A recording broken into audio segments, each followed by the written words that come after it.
when you don't perform as an agency, that's a really difficult conversation because it is 100% your fault as a founder. Why a service? Why not a product? And why on this industry that's also very, very competitive? This is my first grown-up big boy business. The challenge with a product is you need to fund the product before you distribute the product. And with a service, you are profitable from day one. And so that's why we naturally went into agency world. What's the vision now? Like what the Playbook Agency will do? As a leader, your dream has to be big enough to fit everyone else's dream.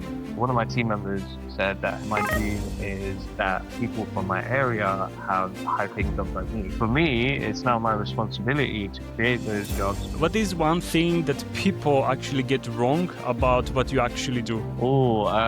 Really good question. I think sometimes they think we're just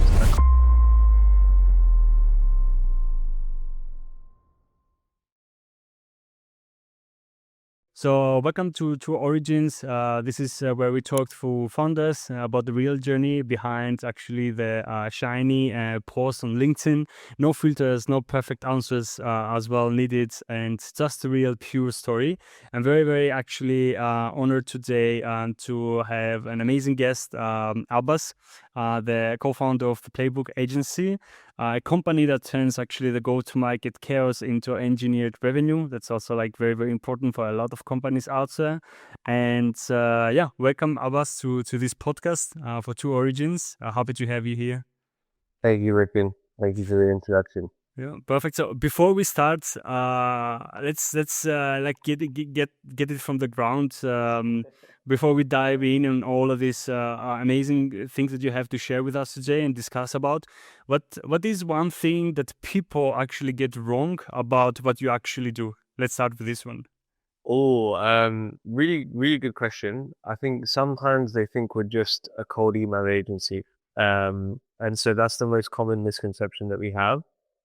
In reality, we do a lot more. So we operate across 3 different verticals. So one is supplying, tiered, relevant data, which obviously we worked with Palantir on before.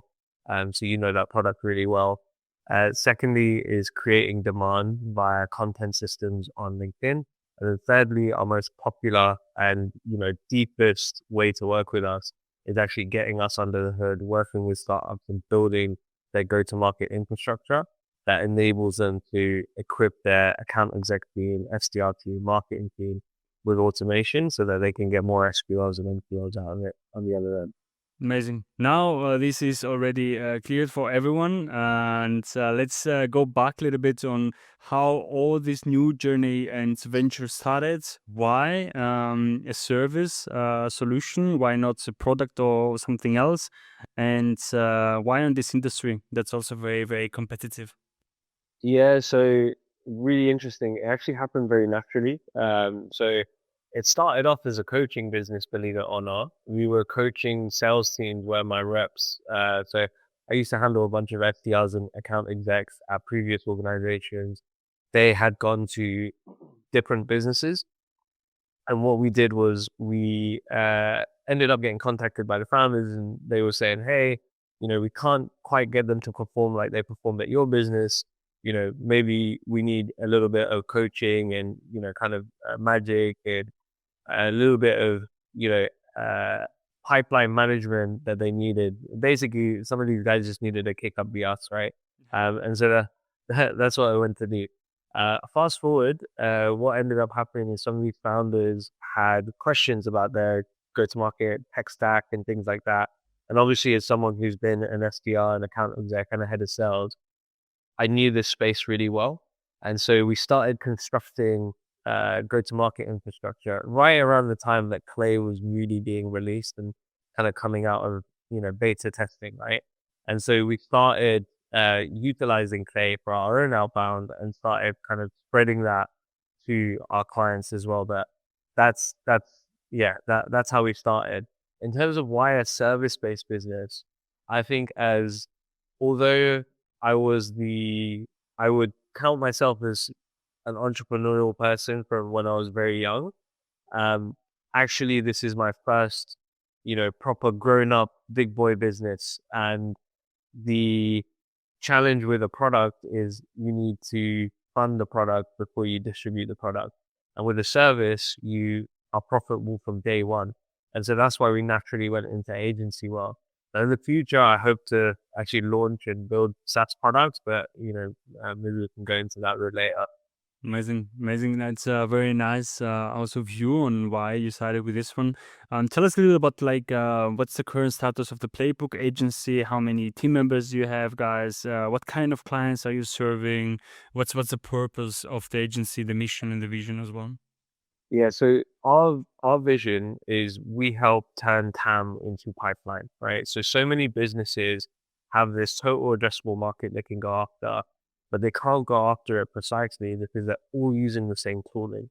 And so this is where AI and automation comes into it, where you can actually build your own intent data, your own signals, your own outbound, and you can do that at scale and supercharge your existing sales team. So they should be on the phone, they should be in person with prospects. They shouldn't be uploading a list to a sequence, cross-checking HubSpot.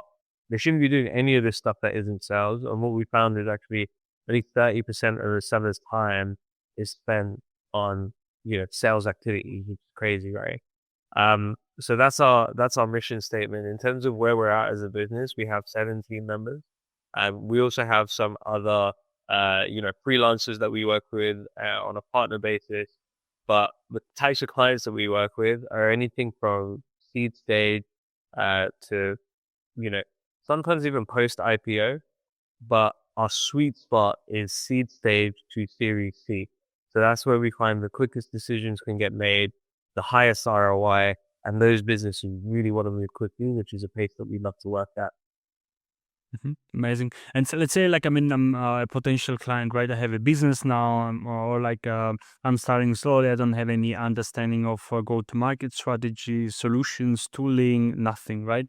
But I know like my service is like coaching service, and I'm doing my job pretty well. How will be like your step-by-step process regarding this person or regarding this type of company in order like to kind of enable them in growth? Yeah, I mean, like when you're looking at a smaller service-based business, it's totally different value proposition to a tech business, right? And I actually had this conversation yesterday, believe it or not, really interesting. Um, Actually, the advice I would give someone who is maybe a solo founder or just with their co-founder at the start of their kind of go-to-market journey is really start building the content engine from day one. And the go-to-market engine is actually something that I would focus a little bit less on, and I would start actually looking at your peer network, partnerships. I would be looking at, like one-to-one outreach, especially at the start to get your foot off the ground and, to get your first kind of 5 clients. Once you've got repeatable case studies and okay, well, this is the service that I can deliver, well, that's when you start scaling. You don't want to start scaling. I see so many people start a business and go by smart, play this, that, the other. And actually, like, they don't know what message they're scaling because they don't know what works yet. And so that's when I would like reposition it and I'd say, hey, get the case studies, get those, friends, family, network through the door, see who's a good fit, see who's a bad fit, then turn the tap on to scale. Yeah, that's true. And I mean, what I have seen also with my eyes regarding like if we go a little bit on the series or pre-seed, seed or series A and B as well, is that you could raise like sweet 2 million, right? And Yeah. this could be doable. And you do it as you mentioned right now, one on one. You try to understand, okay, what's the problem and the solution as well. You tailor made a little bit the approach. If we want to go to the I want to scale now, because I receive this question always, hey, how can I scale something? But they haven't identified the fundamentals yet. Yeah? How you would describe this kind of framework of scaling up a business? Let's take the example of 2 million raised now, Series A. Let's go. Yeah. Okay. So now we need to get really serious, right? Which is like, hey, we've got investors on the board. We need to show them an ROI, and we like very likely need a secondary round at some point, and so we need to show some traction, right? And so this is where you can't really dilly dally and waste time spending 6 months trying to hire the perfect VP of sales or whatever, right? And so what my recommendation here is to one, like dive really deep into the persona that you're selling to and understand their bleeding neck problems, right? So what is the thing that keeps that persona up at night? Why are they frustrated with a certain thing that they're doing daily, a process that they have to, perform? What does that look like in terms of bleeding neck problem? And create messaging that uncovers you as the expert at fixing that bleeding neck problem, right? And that there's three angles that I would do. So one is basically obviously through cold email and LinkedIn, you can start creating value propositions and also offers, right? So what are you willing to give away for free at the start of your journey or as you guys are scaling that you can deliver on efficiently but give maximum ROI to the client? So I'll give you an example for the Playbook Agency. There's a few different offers that we can do. We can invite them to a webinar on how to implement Clay within a certain time frame. So how to implement Clay in 30 days for Series A to C businesses, right? That might be a webinar offer that we do. Another thing might be, hey, we've scanned your case studies on your website and we've actually found 400 similar companies that you should be targeting that have this in your buying signal. Can I send it over, right? These things create traction, create conversations, but how do you scale that? Well, then that's when you need to get into the infrastructure piece, which is basically building the right tech stack from day dot so that you're not left with, so you're not emailing 10 people a day. You can get your testing out 1,000, 2,000, 10,000 people a day and really test this messaging to see what hits because you need to find message market fit. That's the first thing you need to do. Amazing. And I mean, normally as an agency, always you prefer specific tooling. You are very selective on that, and you trust the solutions because this is where you kind of it's your bread and butter, and you can provide a lot of value to these companies as well. What will be like the if we can like break it down to a couple of solutions for a specific like workflow? What kind of solutions the agency is recommending or you are using internally? Yeah, so our work for we use, as you can imagine, as an agency, you probably use about 30 different tools, right? But actually probably more, maybe like 100. But what are the kind of 5 or 6 that I would recommend for, someone who just needs that core stack? I would say, look, Clay is really important if you want to get personal and targeted at a specific demographic, right? It may not be as relevant if you've got a really wide TAM and it's just a simple filter on Apollo. But I would use Play. I would use some sort of contact solution like Prospero. You've got ICPs, you've got Better Contact, you've got Bullet. Any of the above are like good contact providing. And also you have that within Clay as well. For email infrastructure, I would be looking at something like Smart Lead, Instantly, or Email Bison. And then for LinkedIn, you've got tools like HeyReach, Dripify, and then for multi-channel prospecting or for that kind of tier one prospecting, you've got tools like Lemlist, which can combine the two.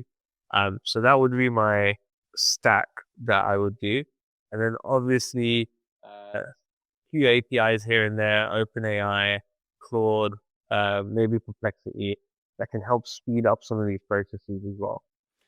We see a very high demand on go-to-market engineers or how the strategies or how they call it nowadays. Every like 2-3 years, I see like new names popping up. To be honest, what are the, like let's say we have people that could be like interested in hiring someone like that internally to the team. What would be like the differences of having like a dedicated agency supporting with experience and track record and having someone internally trying to replace this kind of frameworks that you before mentioned? Yeah, I mean, it's a difficult one to answer because I don't want to annoy anyone, right? But the truth is, the best go-to-market engineers in today's market own agencies, and so if you get a go-to-market engineer in-house, right, the chances are that it's going to be really difficult to manage. And the reason it's going to be difficult to manage is when I was a VP of sales, I didn't know what the hell Clay was. I don't know how to manage someone who uses Clay. I don't know how to manage someone who uses HubSpot, right? Or who implements HubSpot. And so it's really difficult to actually get the processes that you need and the speed that you need it, especially if you're a funded company, if you hire a go-to-market engineer from scratch. The mistake I see so many teams make is they look at a person in their team, let's just say, for example, an account exec or an SDR, that's not doing great, but not doing so bad that we need to fire him. And then we go and tell him, like, hey, him or her, right? We go and tell him, hey, do you want to learn clay? And they just throw clay to this guy because they don't know if he's not so hot on sales, but he might be good at this clay thing. And we know we need to look into it. 9, 12 months passes and this person is still figuring it out because they're buying all the courses on LinkedIn and they're still trying to figure out clay, right? Not to say that it's a difficult platform, but I truly believe that you need to know go to market before you know clay. Um, Otherwise, you need to be a little bit of an order taker in terms of someone needs to be able to direct you or, hey, I need this flow, I need it done this way, and and this is the pathway to do it. Um, Very long-winded answer, but that's where I would position, hey, hiring an ETM engineer. Obviously, there's some amazing talent out there that will be entrepreneurs and will succeed in it. But they will be the rarity. On the other side, on the agency side, I also think it's really difficult for people to purchase from an agency right now when there's so much content being told to them on LinkedIn, like, hey, I'm the best clay agency, I'm the best this, I'm the best that. Everyone looks so amazing on LinkedIn. And we find a lot of the time through the sales process that some businesses have been let down because they had great marketing on LinkedIn, but actually lacked go-to-market context because they were not in sales or marketing at funded businesses before they started a creative agency, right? This is the thing that I'm seeing again and again. And so there's a level of distrust increasing now in this market where the tool is phenomenal when used correctly. But you really have to be selective who you let run that tool. Not sure. And I mean, going a little bit on the agencies competition, right? Also, we see a partner, a pattern all every like 3 or 4 year or 5 years, something new comes up and a new agency gets created. So back in the days when I started, when I was like 19, 20 years old, we had the social media agencies. We were like managing, doing the admin, creation, posting, ads, and everything. And it was like completely crazy. Everyone was making money on the other side. And also, this is where we identified, at least to my eyes, the first gurus, right? All these people that they're selling the courses and everything. Then after a couple of years, we identified, okay, now we have AI. But actually, in between was e-commerce. So everyone went to Shopify. Then they saw that e-commerce is like super complicated. It's not easy to do it. And a lot of companies had like a lot of complaints regarding the performance from agencies perspective. And now we have AI. And we have two segments. So we have the first agencies doing this kind of creative go-to-market strategy, like with specific solutions now, because we have more mature solutions from this perspective. But now we have also the second segment that is AI automation agencies. So tell me a little bit about these gurus, these agencies. What is happening? What's your perspective? It's a really interesting space. I think there's hype and there's value. And I think that there's a lot of hype right now around NA10 agencies. And I actually think in 95% of use cases, you just don't need NA10 anymore, Like a lot of these tools work really well together from a security perspective, like NA10 and, these connectors are a little bit of a risk sometimes for like enterprise mid-market businesses. And so, praise that kind of out of the box product that people can use, that delivers value and also has a lot of hype behind it as well, right? Like not every business should be using Pray. I think it's only suitable for businesses who have a large TAM or a very deep TAM. So for example, they need to know lots of things before they pick up the phone or send an email, right? That can't be found on some of these platforms. Um, where I see the space going, like the thing that I see next is like B2B influencer agencies. I think are going to be 2026's thing. I don't know. What do you think, Briken? What are you seeing on the horizon? I see also like influencers popping up actually, and because I'm following specific companies on LinkedIn, where this is the platform I spend too much time. X is also like very interesting, but it's a different mindset. And I see like a lot of people like they're moving from one company, from one agency to another, and on the comments it's like completely crazy. Like a rock star joined like a big, like band, and now they have like more capabilities, they can do crazy stuff as well. But I don't know if this would be like the next new thing for agencies. Would be also interesting to me, like how like what's the idea behind the, if you can explain it a bit, what would be this kind of new agencies, B2B influencer agencies? Yeah, so what I'm starting to see at the moment is LinkedIn as a platform is blowing up and lots more people are taking the content seriously. At the same time, just speaking from a strictly sales perspective, buyer behavior has changed massively. So, and the people who are in the buying seats have changed massively as well. What we're seeing is younger and younger people being thrown into leadership to the point where actually people, and I've had this conversation a few times now, a lot of senior leaders are actually finding it difficult to get their new role, even though they have years and years of experience, because they're not the new young hot thing. And the people who are going into these seats in the new kind of VP positions, head of positions, are maybe low mid 30s at the moment, right? Because these are fast moving companies.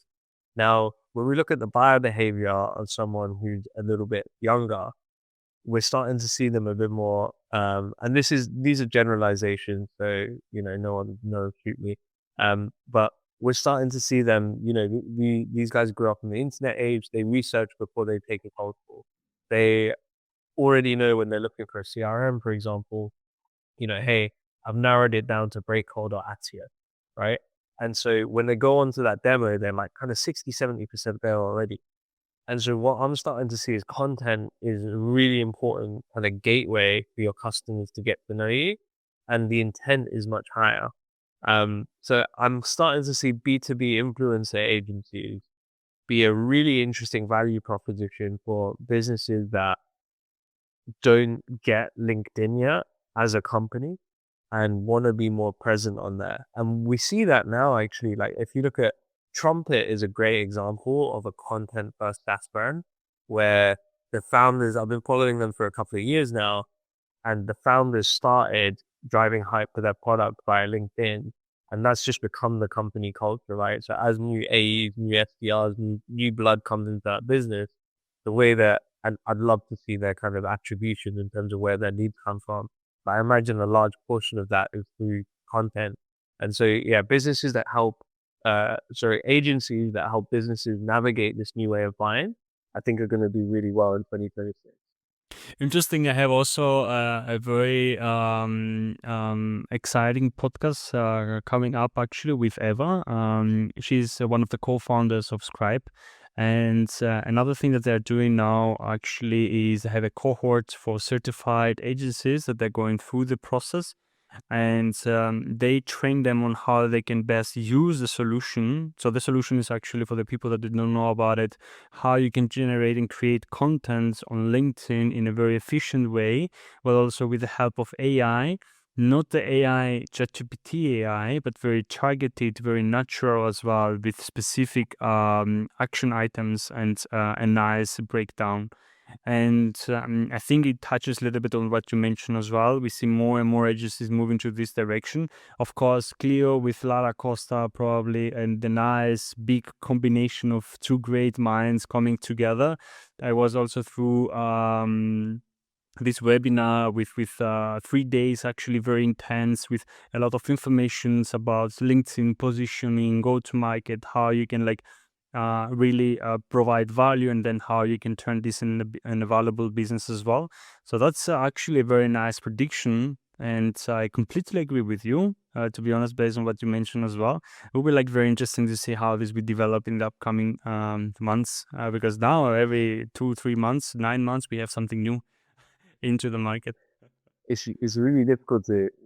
I know so many because there's been some agencies that we've actually purchased their services from, and 3, 4, 5 months later they're doing something totally different, and I think a lot of agencies are going through this at the moment. And one thing that, me and my co-founder were discussing was, well, when do you follow the new hot thing? Or when do you lock in on the product or service that provides value? And I think sometimes, depending on where an agency's at in terms of its maturity, it can be really attractive at the start to kind of be like, oh, okay, I can make a quick 20K MRR on this thing, or 50K MRR on this thing, and let me chase that.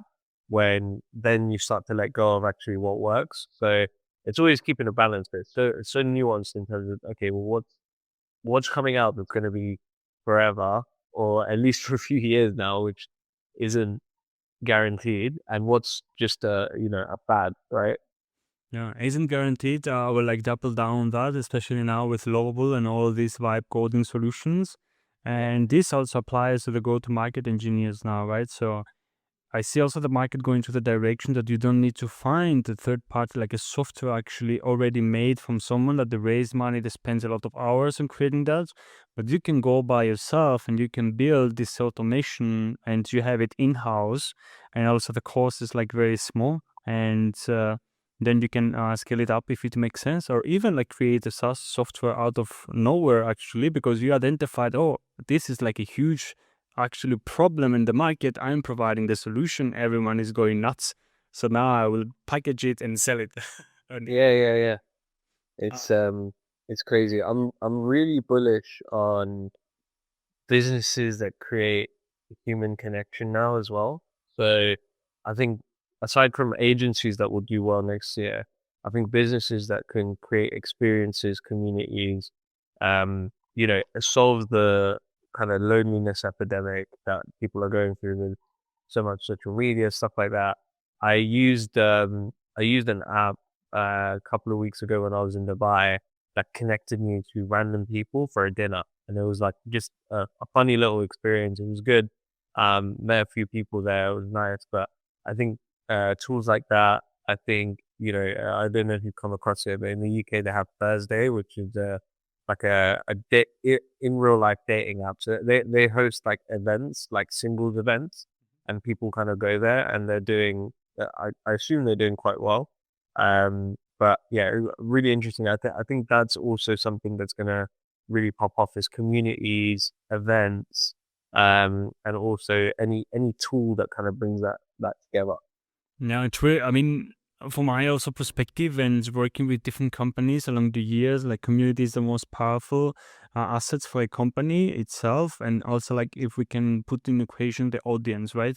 And we see now with the influencers, we see now with tech leaders, we see now with gurus and all of these people, if you can have an audience that can back you up, actually, you have a lot of power that you can then move left or right. Of course, you are responsible for what you are like preaching in the other side, in order like to create value and also make a profit out of it, because at the end of the day, it's a business model, and it's like completely also okay if you ask me, but on the other side should be also value for the communities as well. And I'm the generation of Facebook, so how I met my wife, for example, it's from Facebook. So this is how 10 years of experience and journey together happened, started from Facebook. I know other people, it happened from different dating apps, it happened from Instagram, now it happens for some reason from LinkedIn. I see more and more people coming up and saying, hey, don't send me like a message like for now. They're not go like, because you see like if you connect with someone, they can like reach out to you and they will say, hey, I'm selling the solution, are you curious, and all this kind of classic cold outreach. But now it's happening in a different way. They go and they try to find a partner, a successful one. I mean, at some point, I don't say that is like completely crazy, it makes sense, but on the other side it's very strange. But Yeah. what's your feeling on that? I think LinkedIn should definitely get into the dating app game. Like I think that would be an interesting career matching or something like that. I'm sure they have an algorithm that they can repurpose to kind of bring people together. But I think it's yeah, I think it's a crazy time at the moment. Like I went to a wedding on Sunday, and my friend had found his partner on Hinge, right? And so again, I'm seeing like Hinge come up more and more. I'm seeing people, and actually quite a lot of my in real life friends. I, what did I met my co-founder on a WhatsApp chat, WhatsApp community.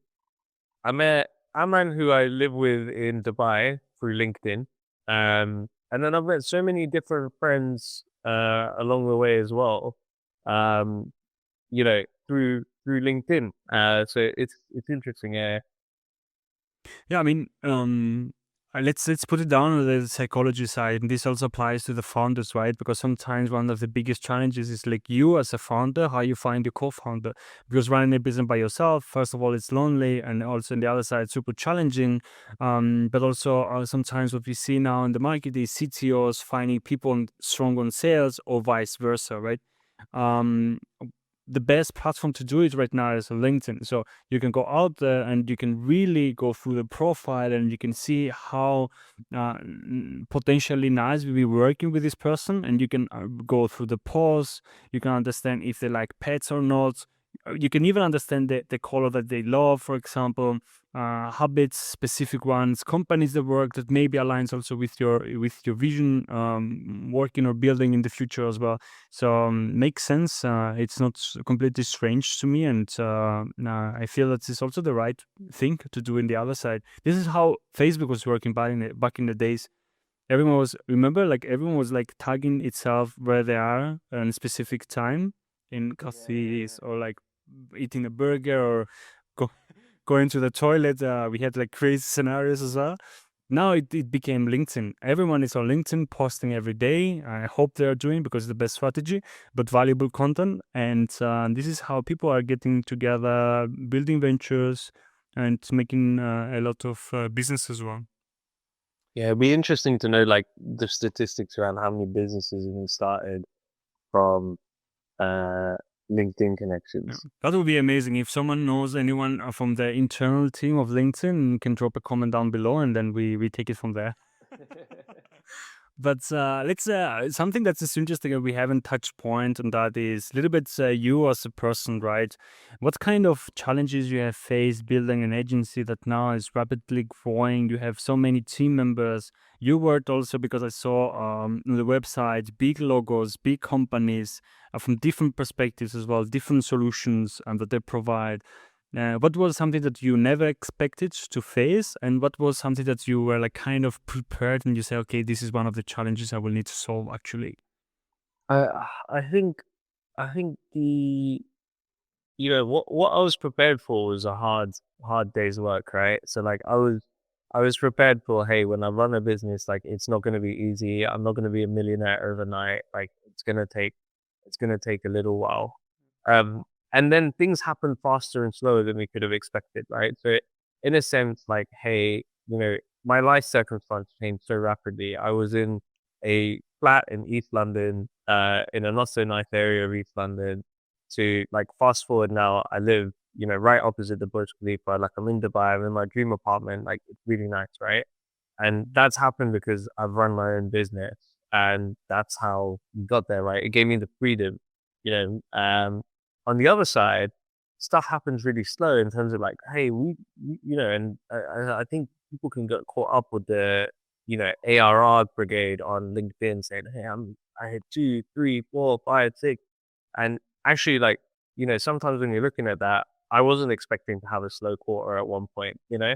And so that was something. And then the real, I guess, challenge or something that I didn't expect to have to deal with was, and I was thinking about this a lot, but when I was a sales leader and something happened, for example, we didn't raise funding or something went wrong, it was kind of not my fault, right? In terms of, hey, the you know maybe we hit our targets but something external happened and now I have to lay off team members, right?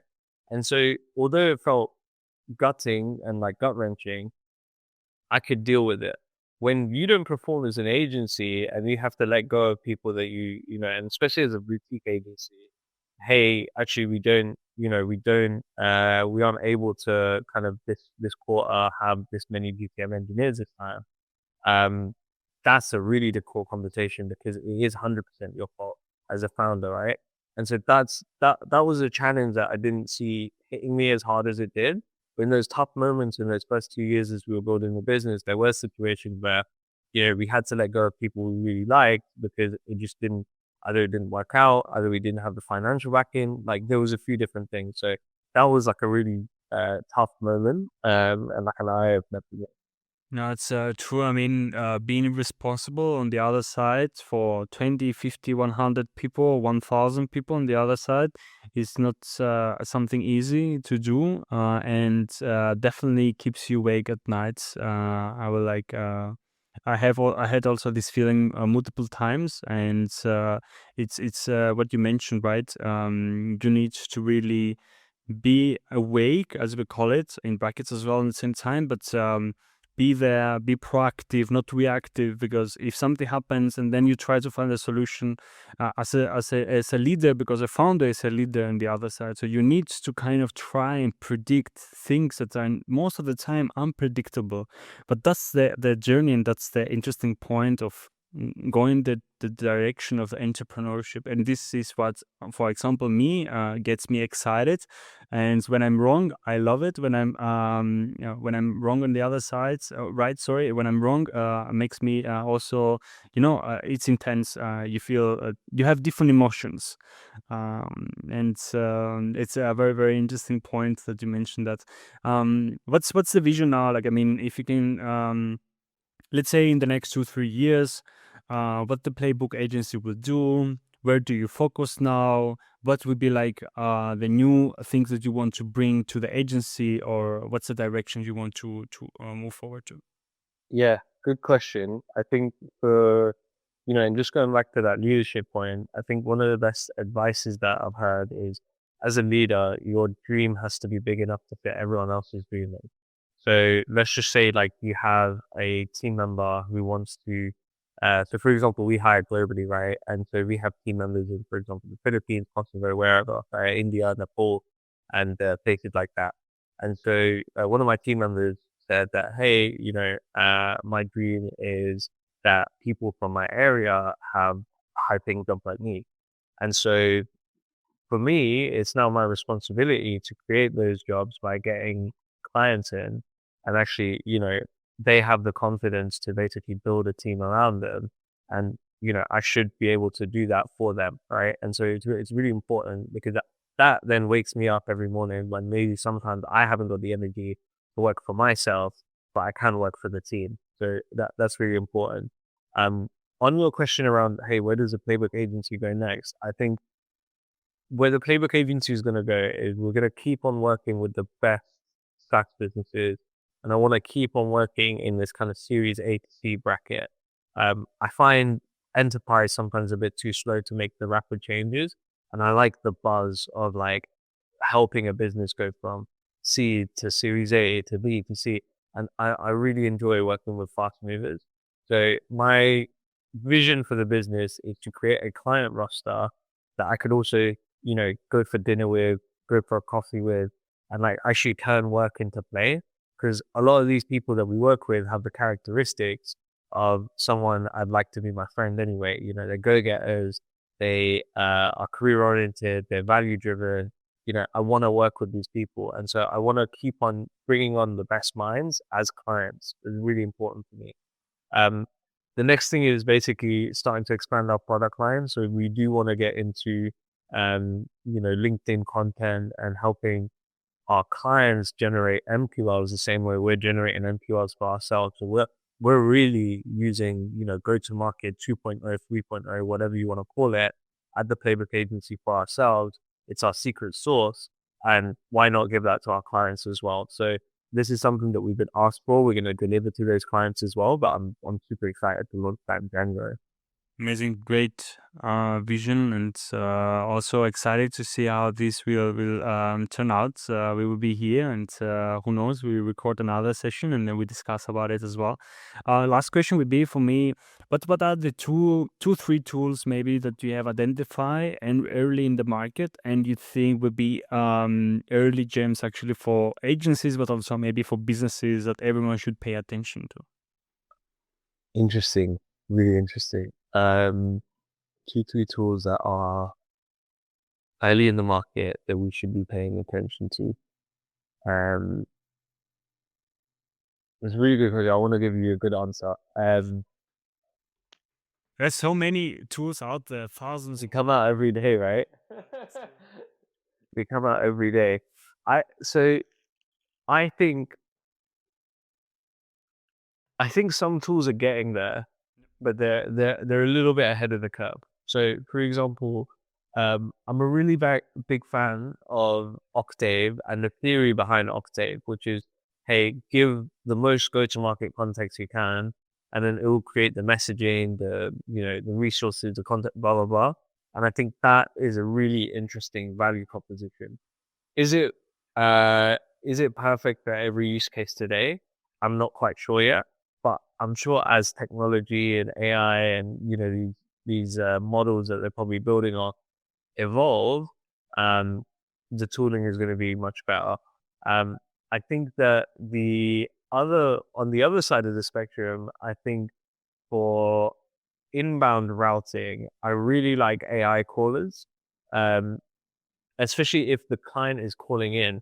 I don't like receiving an AI call, but I don't actually mind like calling in for a customer support line or something like that around these tools. I can't name anything off the bat that I think like, hey, I've used that, I would test that. That's great. And then finally, I think where we're going with like Sora, for example, and like video content, really interesting. If you can create a realistic Briken, Abbas, and you can feed it transcripts or maybe your best LinkedIn post, and it can create a hyper realistic version of you for TikTok, for Instagram, for whatever. I think that is a really interesting angle. And I'm starting to also get duped by some of these AI video recordings. I'm not sure if you are as well, but some of them are super good. Like, Yeah, I agree. I agree. Synthesia, for example, because I worked a little bit the last week with Synthesia, it was like really interesting. I took a video of my co-founders staying in the office, sitting there, and then because we reached like an amazing milestone, we like the growth rate right now for Ella is like 306% in comparison with last year.